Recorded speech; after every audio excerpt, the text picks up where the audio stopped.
Hello, welcome back guys, welcome to my YouTube channel click baseball. और आज दी 100 शुरू हो चुका है एंड जो क्रिकेट लवर है दी 100 क्या है सभी को पता है, क्योंकि देखिए मुझे ना फ्रेंचाइजीज लीग में, डोमेस्टिक लीग में तीन जो सबसे बड़ी कॉम्पिटिटिव सीरीज लगती है। एक तो आईपीएल, तो विदाउट एनी डाउट आईपीएल तो सबसे मेन है ही है। उसके अलावा अगर वर्ल्ड क्रिकेट में कुछ डोमिनेट करता है तो वो है Big Bash League and then the 100 जो इंग्लिश लीग है।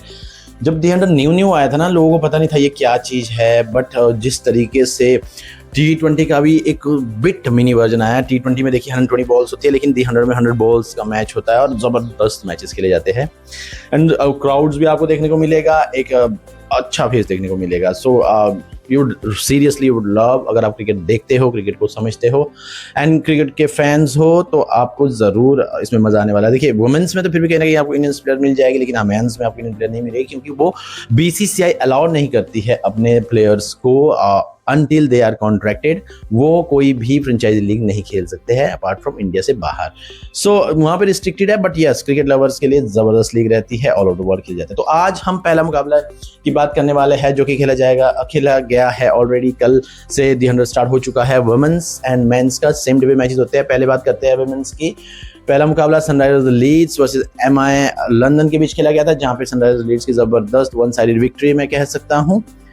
एंड पहले मुकाबले में कहीं ना कहीं पता भी चल गया, टूर्नामेंट की टोन भी सेट हो गई है, जबरदस्त मुकाबले देखने को मिले हैं। हालांकि इतने क्लोजेस्ट एनकाउंटर नहीं देखने को मिले, बट इतना समझ में आ गया कि किस तरीके से टूर्नामेंट की टोन सेट हो गई है। एंड मोर इम्पॉर्टेंट ये पता चला है कि दोनों जो 100 टूर्नामेंट होने वाला है, एक क्लासिकल प्लेयर्स और बैटल होने वाली है इन प्लेयर्स के बीच में। कल के पहले मुकाबले पे नजर डालते हैं जो कि खेला गया था MI London and Sunriser Leeds के बीच में। काव्या मनन एंड अगर कहूँ तो मुंबई की टीम, जो कि अंबानी फैमिली की टीम है। सो दोनों ही इंडियंस फ्रेंचाइजीज है। प्लेयर्स आपको डिफरेंट मिलेगी। आईपीएल में यही प्लेयर किसी टीम के लिए खेलता है, लेकिन मैक्सिमम बट जो ऑनर है वो सेम ही है एंड इसलिए सेम नेम से इसको रखा गया है, सनराइजर लीड्स को। चलिए बात करते हैं पहले मुकाबले की, जहां पे सनराइजर लीड्स की कैप्टन डैनी गिब्सन ने टॉस जीतने के बाद पहले फील्डिंग करने का फैसला किया।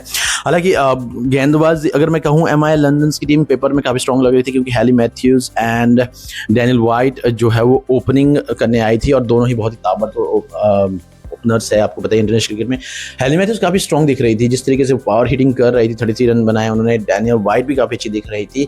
और इंपॉर्टेंट बात पता क्या है, दोनों को दीप्ति शर्मा ने पवेलियन भेजा। दीप्ति शर्मा ने एक को कॉटन बोल्ड किया, दूसरे को कवर पावर शॉट लेग पे कैच करवाया है। I think mid long off के एरिया पे कैच करवाया है उनको दीप्ति शर्मा ने। डैनियल वाइट को डैनी गिब्सन का वो जबरदस्त कैच था। तो दोनों ही विकेट दीप्ति शर्मा ने ली एंड उसके अलावा मुझे दिखा नहीं कोई भी जो टोन सेट की थी ना हैली मैथ्यूज ने, उस पर इतना ज़्यादा खरा नहीं उतरा। हैली मैथ्यूज ने 33 रन बनाए और उसके अलावा डैनियल वाइट 29 रन बनाए। एमिली केयर, आप टॉप 3 देखोगे इनकी काफ़ी स्ट्रॉन्ग है। अगर वर्ल्ड वुमेन क्रिकेट की बात करते हैं, एमिली केयर भी ज़्यादा नहीं बना पाई एंड क्रॉस बेकर ने उनको क्लीन बोल अमिली कैच ज़्यादा रन नहीं बना पाई और क्रॉस एंड बेकर की जोड़ी ने उनको आउट कर दिया। क्रॉस ने कैच किया था एंड बेकर ने गेंदबाजी की। अब बात करूँ इस टीम के, जैसा कि मैं कह रहा हूँ कि एमआई लंदन पेपर में बहुत स्ट्रॉन्ग दिख रही है। निकोला कैरी भी ज़्यादा रन नहीं बना पाई, वो भी काफ़ी अच्छी आपके पास ऑलराउंडर है। अगर बात करूँ मैं एच हामिटेज की, वो भी काफ़ी अच्छी ऑलराउंडर है। 9 रन बना के आउट हुई। शिनल हेनरी ज़्यादा कुछ नहीं कर पाई, 6 रन बना के स्कोर पे आउट हो गई। सो ओवरऑल मैं कहूँ तो कोई भी डबल फिगर क्रॉस नहीं कर पाया स्टार्टिंग के टॉप 3 को छोड़ के। एंड वहीं मैं ऑलरेडी बात कर रहा था कि सनराइजर लीड्स ने 3 जबरदस्त ऑलराउंडर लिया, Deepti Sharma, Annabel Sutherland and तीसरा आपके पास जेस जॉनसन है। जेस जॉनसन हालांकि विकेट लेस रही, लेकिन बिलीव मी, ट्रस्ट मी, जेस जॉनसन खेलने भी फर्स्ट राउंड पे आती है एंड जिस तरीके की गेंदबाज है वो स्लॉग्स ओवर में गेंदबाजी करती है। बहुत अच्छी स्लो डिलीवरी है उनके पास और ज़बरदस्त गेंदबाज है। ऑस्ट्रेलिया डोमेस्टिक लीग जो भी फॉलो करता होगा, बिग बैश वुमेन्स का भी आता है, जो भी उनको फॉलो करता होगा, I mean she is unbelievable at her own day. So आपको आगे ज़रूर देखने को मिलेंगे उनके क्लासिकल सो गेंदबाजी की बात करूं सनराइज लीड्स में जबरदस्त गेंदबाजी कैरी क्रॉस, जेस जॉनसन, एनिमल सैंडलैंड, डैनी गिब्सन, हैना बेकर, दीप्ति शर्मा, कैस्टी मैककार्थी, यानी कि ऑलमोस्ट 7 बॉलर्स यूज किया है उन्होंने, जहां पे एनिमल सैंडलैंड ने 20 पूरी गेंदें फेंकी है, जहां पे उन्होंने 1 विकेट लिया है। दीप्ति शर्मा ने जबरदस्त 15 गेंदों में 5 डॉट्स भी रही, 20 रन दिए और 2 विकेट्स उनको मिले। वहीं पे डैनी गिब्सन कैप्टन है, उन्होंने भी 15 बॉल्स फेंकी है, 17 रन दिए और 2 विकेट्स लिए। एंड बात करूं किट क्रॉस और जेस जॉनसन, थोड़ा डिसअपॉइंट हुआ। जेस जॉनसन देखिए 20 बॉल्स पूरी फेंकी है उन्होंने, 16 रन दिए है, 12 डॉट्स किए 20 बॉल्स में, एंड विकेट्स लेस जरूर रही है वो।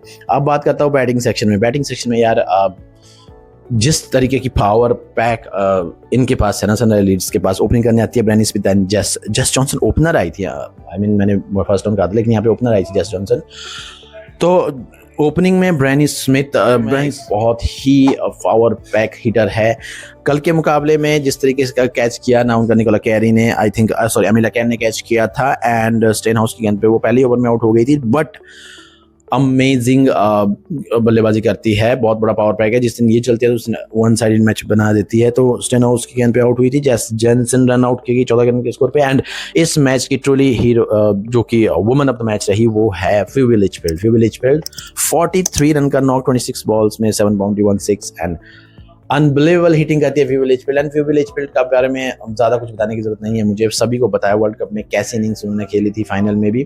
सो फ्यूबी लिचफील्ड एक ऑस्ट्रेलिया का जो अनकैप्ड टैलेंटेड प्लेयर है। शी इज़ मैं कहूँ कि आने वाले टाइम में माइट भी ऑस्ट्रेलियन टीम के साथ कैप्टन भी जा सकते हैं, but she is kind of their Alyssa Healy, Beth Mooney कह सकते हो आप। एलिस पहले हालांकि गेंदबाजी नहीं करती है, but she is unbelievable talent. बहुत ज़बरदस्त टैलेंट है ऑस्ट्रेलिया। और उनकी अगर आप एक पावर हिटिंग देखोगे ना, वो मैंस की तरह पावर हिटिंग करती है, अमेजिंग हिटिंग करती है। और एक दुबली पतली सी 23 इयर्स ओल्ड गर्ल है, but she is amazing talent, one of my favourite player. And animal Sutherland एक जबरदस्त ऑलराउंडर, विकेट आप उनको 20 गेंदें डालते हुए देखोगे। नंबर 4 या नंबर 5 पे आके एक जबरदस्त हरकत मोलाइन देखोगे, 30 रन का नॉक खेला इन्होंने भी। And Dani Gibson a powerful hitter, again a great bowlers and great allrounder finisher. तो इनकी बैटिंग लाइनअप काफी लंबी लग रही थी। लॉरेन विलफील्ड का इन्होंने यूज नहीं किया, हालांकि लॉरेन विलफील्ड ज्यादा ओपनर भी जा सकते थे, लेकिन इन्होंने थोड़ी सी स्ट्रेटजी चेंज की। एंड वहाँ पे दीप्ति शर्मा और लॉरेन विलफील्ड स्टिल टू प्ले थे। दीप्ति शर्मा भी आपको पता है इंग्लैंड के लिए फिनिश करने आती है T20 में। सो अमेजिंग, मुझे सही बिल्कुल सही कॉम्बिनेशन की टीम लगी। और सनराइज लीड्स की दावेदारी भी अच्छी थी इस मुकाबले में, एंड इसके साथ साथ एक जबरदस्त शुरुआत की सनराइज लीड्स ने। सो ओवरऑल एक अच्छी शुरुआत मैं कहता हूँ सनराइज लीड्स की। कॉलम ने 2 अंक हासिल किए हैं इस मुकाबले में, और साथ साथ ही कल का मुकाबला जीत के नेक्स्ट जो इस टूर्नामेंट की स्टॉन सेटअप कर दिया। वहीं MI लंदन की बात करूँ तो MI लंदन ना कुछ ना हो, बट यस कपल ऑफ अच्छे पॉइंट्स भी, एक अच्छी ओपनिंग स्टार्ट मिला उनको, लेकिन मिडिल ऑर्डर पर उनको ध्यान देना होगा, क्योंकि कोई भी डबल फिगर्स में नहीं जा पाया नंबर 3 को छोड़ के। सो चलिए रुक करते अब दिन के दूसरे मुकाबले तो जो कि सेम टीम्स के बीच में खेला गया था, लेकिन ये मेंस टीम थी। एंड बात करूं तो आपको सनराइजर्स लीड्स की टीम हारती हुई दिखेगी। मेंस में देखिए टॉस जीतने के बाद पहले आमंत्रित किया था सनराइजर्स लीड्स को बल्लेबाजी करते हुए। एंड अगर मैं बात करूं ओपनिंग स्टैंड अगेन जबरदस्त रहा, Ryan Rickelton and Mitch Marsh की जोड़ी, जो कि दोनों ही अगर देखिए आईपीएल में डिफरेंट टीम की ओर खेलते हैं, LSG की ओर खेलता है, मुंबई की ओर खेलता है, लेकिन यहाँ पे दोनों ही सनराइजर्स लीड्स की ओर खेले थे। और पावर पैक है। रायन रिकल्टन में जितनी तारीफ करूँ, आने वाले क्विंटन डिकॉक की तरह खेलते हैं और amazing power hitter ball batsman है। एंड साउथ अफ्रीका के लिए इंटरनेशनल क्रिकेट में रेगुलर वो खेलते हुए दिखते हैं आपको। एंड मिच मार्श की again full power pack inning थी। मिच मार्श अनस्टॉपेबल लग रहे थे, 3 सिक्सेस, बिग सिक्सेस उन्होंने लगाए थे। बट कहते हैं ना कि भले ही आपकी शुरुआत जितनी अच्छी हो, एंड मैटर करता है। यहाँ पे उल्टा जो वुमेन्स में मुंबई इंडियन के साथ हुआ, वहाँ यहाँ पे सनराइजर्स लीड्स के साथ वही हुआ। Mitch Marsh 41 run, Ryan Rickelton 23 run. इसके अलावा मुझे इस टीम में सिर्फ टॉम एस्लप ने फिनिश किया 31 रन, इसके अलावा कोई भी प्लेयर्स नहीं टिका। बात करूं हैरी ब्रुक की, Harry Brook seems to in a good touch, but थोड़े से बहुत जल्दबाजी में दिखे। वो सभी सनराइजर्स लीड्स के प्लेयर जल्दबाजी में मुझे दिखे और सिर्फ 8 रन बना के वो भी कैच हो गए। जैक क्रॉली इस टीम में मैं बताऊं बैकबोन है। इस टीम हैविली रिलायबल अगर मैं कहूँ ना मैं तो ये मिच मार्श और रायन रिकल्टन तो आपके ओपनिंग स्टैंड में है ही है। उसके अलावा ये हैरी ब्रुक और जैक क्रॉली पे हैविली रिलायबल है, क्योंकि ये दोनों बल्लेबाज इंग्लिश कंडीशन को अच्छे से समझते हैं और दे आर बोथ आउटस्टैंडिंग और amazing in international cricket. Jack Crawley आपने देखे होंगे, बहुत जबरदस्त खेलते हैं, बहुत पावरफुल हिटर है। इस टीम के कैप्टन भी है। डेनियल लॉरेंस की बात करूं तो डेनियल लॉरेंस गेंदबाजी भी फेंकते हैं, बट एक अच्छा ऑलराउंडर है। टॉम एस्लप, अगर आप इस टीम में दोनों विकेट कीपर को लेकर चलते हैं, तो टॉमस लब नीचे नंबर 6 पे आपको बल्लेबाजी करते हुए दिखते हैं। बेनी हॉल एक ऑलराउंडर बट मोर इंपॉर्टेंट गेंदबाज अच्छे है एज कम्पेयर टू बैट्समैन। उसके बाद आपकी गेंदबाजी इन्होंने एक्सपोज कर दी। अब बॉलिंग की बात करूं, मुंबई के पास काफी अच्छी स्ट्रॉन्ग बॉलिंग लाइनअप है, वो तो हमेशा से ही रहती है मुंबई के पास। आईपीएल में देखो तो मुंबई के पास अमेजिंग बॉलिंग लाइनअप रहती है। ट्रेंट बोल्ट इतनी उम्र के बाद भी इस तरीके की गेंदबाजी, सिर्फ 20 गेंदें फेंकने के बाद सिर्फ 17 रन दिए उन्होंने, 8 डॉट और एक जबरदस्त विकेट लिया था उन्होंने टॉम स्लिप का। एंड टॉम करन की बात करूं, टॉम करन भी थोड़े से महंगे दिखे, 15 गेंदों में उन्होंने 28 रन दिए, 3 ही डॉट गेंदबाजी कर पाए। सबसे अमेजिंग रही Richard Gleeson, one of my favourite bowler Richard Gleeson, जिन्होंने कि 20 गेंदे पूरी भी नहीं फेंकी, 19 गेंदे ही फेंकी, उन्होंने 25 रन दिए, 9 डॉट्स दिए और 4 विकेट्स लिए। He is totally unstoppable. But अगर उनकी विकेट्स कॉलम को देखो ना, तो विकेट सारी ही बाउंड्री लाइन पे कैच हुई है, और एक कुछ ऐसे शॉट्स जो कि लग रहा था कि 6 जाएंगे बट कैच ही हो पाए, क्योंकि इंग्लिश ग्राउंड बहुत बड़ी ग्राउंड है। वही मैं बात करूँ, ये आईपीएल में और इंडियन पिचेस पे होते ये मुकाबले, तो आपको कैच नहीं, वो बाउंड्री लाइन से बाहर जाते हुए दिखते, लेकिन इंग्लिश कंडीशन में आपको पावरफुल और क्लीन स्ट्राइक करना बहुत जरूरी है। तो जो भी इन्होंने 4 विकेट्स लिए हैं, अगर मैं बात करूं इनके कॉलम में 4 विकेट्स आए हैं। जैक क्रॉली की विकेट ली, डेन लॉरेंस की विकेट ली इन्होंने, बेनी हाउल की विकेट ली इन्होंने, और एंड में नेथन एलिस की विकेट को छोड़ के बाकी 3 विकेट्स जो है वो बाउंड्री लाइन पे कैच हुई है। And those are very powerful strike. So ये 4 विकेट्स ग्लीसन को मिले, but Gleeson is a very decent bowler. And Sam Curran की बात करूं तो यार ही इज टोटली बोलते हैं ना, एक सुपर्ब ऑलराउंडर की तरीके से वो टीम में खेलते हैं। सैम करन 2 विकेट्स भी लिए और बल्लेबाजी में भी आके उन्होंने शानदार 16 नाबाद बनाए हैं। सो सैम करन अमेजिंग कैप्टन है इस टीम के। एंड अगर बात करूं मैं, नेथन स्नोटर विकेट लेस रहे, एंड राशिद खान को भी 1 विकेट मिला, बट स्लाइटली महंगे रहे राशिद खान। बात करते हैं बल्लेबाजी करते हुए विल जैक्स।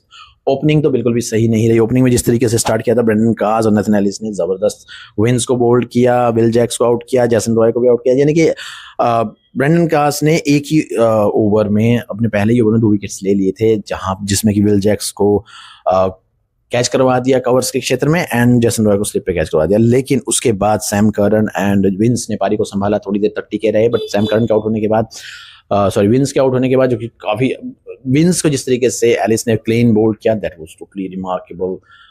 क्राउड्स भी इतना चीयर्स कर रहा था उस बोल्ड पे, बिल्कुल मिडल स्टंप पे जाके गेंद लगी, एंड अमेजिंग बॉल थी नेथन एलिस की।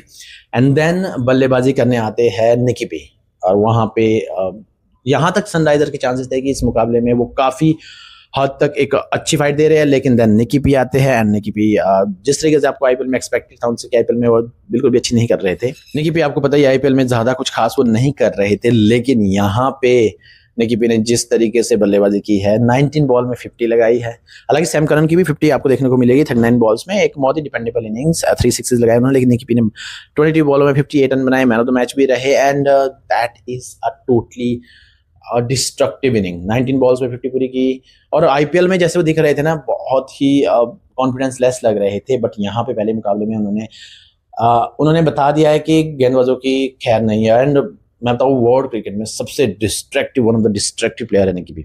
निकोलस पूरन जिस पोजीशन पे आ रहे हैं, मैं कहूँ कि 30 से 40 गेंदें उनको मिलने वाली है, नंबर 4-5 पे खेलने आते हैं वो। और मुंबई जो एमआई लंदन है, इनके पास बहुत जबरदस्त टीम है ये। स्टार्टिंग के जो आउट भी हुआ है वो भी काफी डिस्ट्रक्टिव प्लेयर है, बट निकोलस पूरन तो anywhere any ground he can hit. वो सोचिए, जहां पे हमने इन दौरे में देखा कि इंग्लिश कंडीशन में बाउंड्री क्लियर करना इतना आसान नहीं है, वो इतने इजी तरीके से कर रहे थे, और big strike, all are by big sixes. ऐसा नहीं था कि छोटे छोटे सिक्सेस लगा रहे थे, they all are by big big big hitting power. So Nicky P की मैं बात करूं तो जबरदस्त रहा उनके लिए, पहला मुकाबला 50 भी लगाए उन्होंने, मैन ऑफ द मैच भी रहे। एंड दोनों ही, ऐसा नहीं है, दोनों ने ही 16 बॉल रहते ये मुकाबला जीत गया, यानी कि सनराइजर लीड्स ने ऑलमोस्ट जो 180-90 होना चाहिए था, यहाँ पे जो 180-90 होना चाहिए था, वो 140 रन ही बना, पर रन भी काफी शॉर्ट्स थे। एंड अगर मैं बात करूं तो बॉलिंग की सेक्शन की बात करूं, बॉलिंग में ज्यादा खास नहीं रहा। ब्रेंडन कास को 2 विकेट्स मिले, and Matthew Potts wicket less रहे, नेथन एलिस को 1 विकेट मिला, 20 गेंदें फेंकी उन्होंने। बेनी हॉल इनके जो सबसे डिपेंडेबल स्पिनर है, उनको विकेट्स नहीं मिला। एंड अबरार अहमद, जिनको काफी कंट्रोवर्सी हुई थी, इनके 10 गेंदों में 30 रन कंसीड किया, बट आगे जाके आपको अच्छी दिखेगी अबरार अहमद भी, बट यहाँ पे अबरार अहमद का ज्यादा नहीं चला। डेन लॉरेंस के 5 गेंदों में 13 रन बिटोरी, यानी कि गेंदबाजी में ज्यादा कुछ खास नहीं कर पाए Sunriser Leeds, but yes, tournament का पहला मुकाबला है, चीजें समझ आएगी, धीरे धीरे आगे बढ़ेंगे, बट आई होप दोनों ही टीमें अच्छा करें। We all back them up, क्योंकि यहाँ पे मुंबई और सनराइजर्स की टीम है जो इंडियन फ्रेंचाइजीज की टीम है। सो हम देखना चाहेंगे इस टीम को आगे किस तरीके से खेलते हैं। सो ओवरऑल की मैं बात करूँ तो लुक्स गुड। कल का शुरुआत अच्छी हुई है ओवरऑल टूर्नामेंट। ओवरऑल की बात करूँ तो टूर्नामेंट की शुरुआत इस सीजन की शुरुआत अच्छी हुई है दी 100 की। इंटरेस्टिंग मुकाबले थे। आज भी 2 मुकाबले खेले जाएंगे जिसमें men's and women's same team Southern Brave and Welsh Fire का मुकाबला खेला जाएगा। द रोज बॉल साउथहैम्पटन पे खेले जाएगा ये मुकाबला। एंड सेम विद वुमेन्स, तो आज भी काफी सेम विद वुमेन्स, तो इंटरेस्टिंगली रहने वाला है ये मुकाबले। जरूर बने रहे हमारे क्रिक बेसबॉल पे दी 100 का पूरा एनालिसिस करने के लिए। और भूलिएगा मत, कल से जिम्बाब्वे टूर भी स्टार्ट हो रहा है 23 से, एंड टोटली यंगिस्तान की टीम है। तो जरूर बने रहे हमारे क्रिक बेसबॉल पे और देखना चाहेंगे हम शेर की कप्तानी में अब टीम क्या करते हैं। चलिए, यहाँ से इंग्लैंड का जो नाइटमेयर है वो खत्म हो चुका है। अब हम देखना चाहते हैं, हम आगे बढ़ना चाहते हैं जिम्बाब्वे के साथ। हल्के में मत लीजिएगा जिम्बाब्वे को, मैं तो बिल्कुल भी हल्के में नहीं ले रहा हूँ। आपको यहाँ पर भी कुछ ना कुछ अप एंड डाउन देखने को मिलेगी, क्योंकि टीम इंडिया ट्रांजिशन के दौर से चल रही है। सो हो सकता है कि यहाँ पर भी कुछ ना कुछ आपको फेवरेबल मिले। तो 100% आप एक्सपेक्टेशन लेके मत चलिए कि टीम इंडिया यहाँ पे 3-0 से जाने वाली है वापस। तो बहुत कुछ हो सकता है। बने रहे क्रिक बेसबॉल के साथ और साथ ही चैनल को सब्सक्राइब करना मत भूलिए।